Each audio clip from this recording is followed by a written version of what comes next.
Yet another political row between Catalonia and Spain is on the horizon. Depending on which ministers the new Catalan president nominates, Madrid has vowed to take action. Hello and welcome to Catalan News.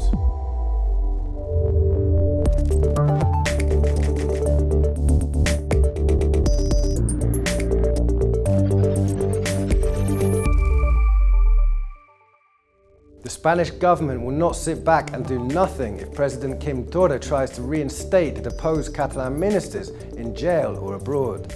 Rajoy's cabinet spokesman made this clear today. Torra intends to visit the officials in prison on Monday, so the events are likely to quickly unfold next week. It's still uncertain what the outcome will be and how Spain will react. In our show today, we'll get you the latest developments in Catalan politics, and we'll also find out more about two old jobs in the country that hark back to centuries ago.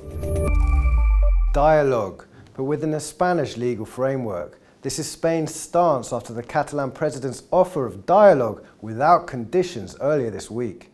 It's almost needless to say that for Madrid, holding a referendum is beyond the law.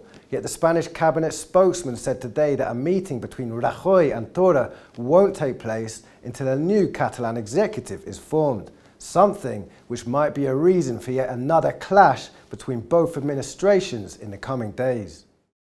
Quim Torra was sworn in as Catalan president on Monday while making an ambitious pledge to reinstate his predecessor Carles Puigdemont, and reinstating all ministers sacked by the Spanish government following a declaration of independence last October, or at least those who still want their posts back. És que el principi de la restitució és la base d'aquest govern, perquè nosaltres volem restituir el president Puigdemont.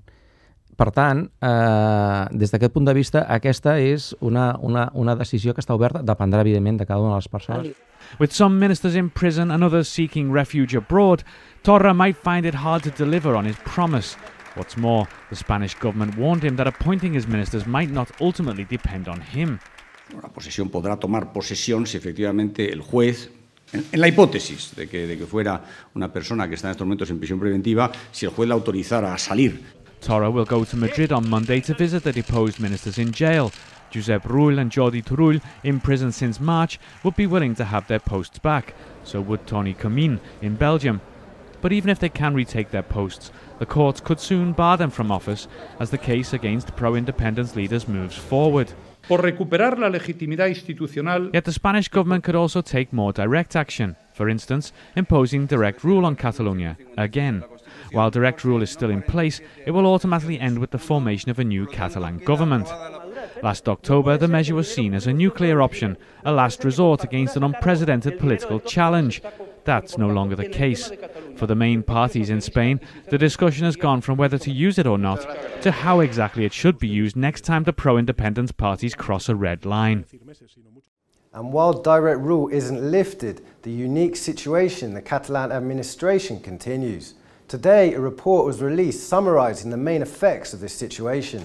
The paper, made by an association of public workers, states that 259 people have been fired by the Spanish authorities, including the whole Puigdemont cabinet.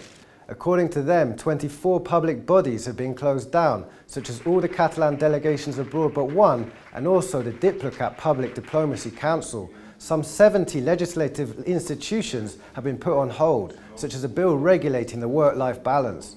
As some 200 public workers gathered today in Girona to demand the end of direct rule, the report also says that it is false that the situation in the Catalan public sector is normal, as Madrid claims.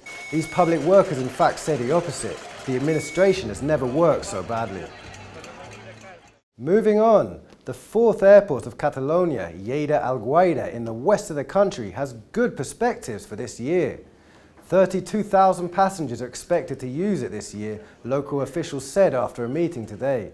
This will be an increase of 1,500 users compared to 2017. A good sign is that, so far, in 2018, the airport has hosted around 1,000 operations, already surpassing by more than 300 the whole of last year put together. Companies like Vueling and Jet2 are some of the leading ones in the infrastructure, which is mainly used by international skiers willing to try out the Andorran and Catalan slopes in the Pyrenees. Other infrastructures in Catalonia hitting the headlines today are the toll highways. The main company in charge of the roads is changing hands. Abertis, one of the firms that moved its headquarters from Barcelona to Madrid after the political turmoil of last autumn, is changing its leadership. Salvador Alemán, in charge of the business for 2 decades, is to be replaced by Marcelino Fernández Verdes. Abertis has been bought by Atlantia, which manages Italian highways, and also by a German subsidiary of ACS. This is the building company run by Florentino Perez, the Real Madrid Football Club president. Abertis is in charge of the main Catalan toll highways.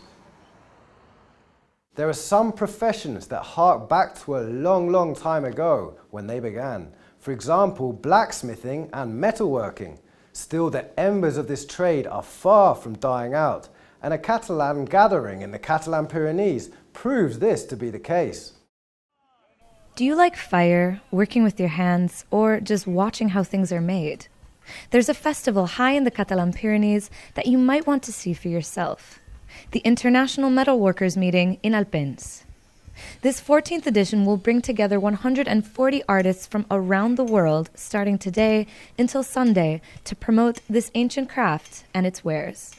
Des d'aquí és un ventall més perquè la gent els conegui, perquè veguin les obres que fan, que són molt interessants. És sempre aquella peça única, que té un valor molt més gran que potser una peça més industrial o més seriada. The town that gives this event its name is also going to be the beneficiary of the art produced this weekend. The municipality has a significant blacksmithing tradition, with handmade items to be found all throughout it. And to contribute to this, the metalworkers at the gathering will produce benches and waste paper baskets for Alpens, based on designs of one of the town's own blacksmiths, Joan Prat. There are fewer metalworkers participating this year than in 2017, but who are coming from countries from around the world like France, Italy, Russia, and the Ukraine. Recognitions will be awarded, but the artists won't be competing against each other. Instead, they'll be working together, creating additions to the town to be seen for years to come and to be enjoyed by the hundreds of people who come to watch.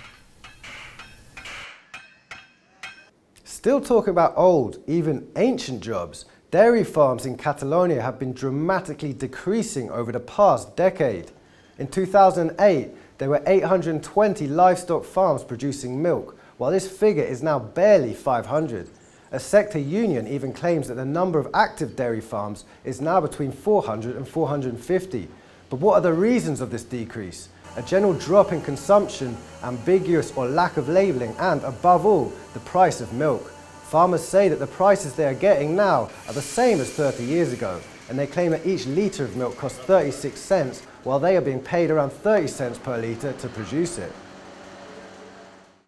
Today is the International Museums Day, which is also being celebrated in Catalonia. And in fact, museums and similar institutions' popularity is on the rise here, according to their latest figures. Over 24 million people went to Catalan museums in 2017, according to the Culture Department. There are around 500 entities in this sector, producing 250 million euros a year. If you are in Catalonia this weekend, you'll be able to visit some of them for free. Barcelona and other cities in the country are celebrating the Night of the Museums this Saturday evening, so you can peruse art or ancient artifacts and more up until 1 AM. That's all for our show today, but before we go, check out this concert that took place at the Auditori of Barcelona earlier today. If you're into experimental music, this might be just the thing for you. Thanks for watching and see you next week.